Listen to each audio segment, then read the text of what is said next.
In this video, we are going to show you how to add bleed in CorelDRAW. Now, if you want to add good professional looking borders on your CorelDRAW, it's quite simple. All we need to do is have a blank document like so.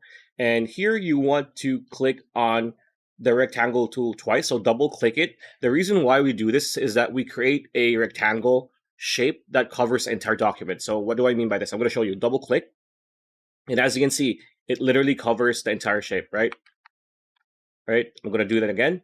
Double click. There we go. Now, once you have this, you want to click the shape tool like so, right? And then afterwards, you want to click on Control Q.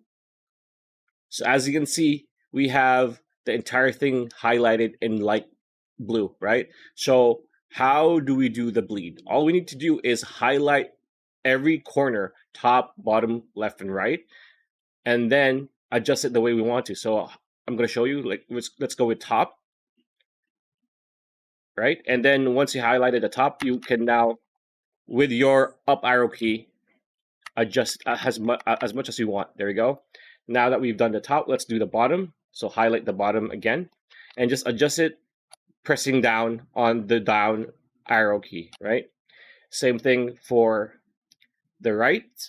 Tap on the right arrow key. There we go. Same thing with the left to close it out, left arrow key. There you go. So that is how you add a bleed to your CorelDRAW document. Pretty much it. That's a video. Hope you liked it. Like, comment, share, subscribe, and that bell icon. See you on the next video.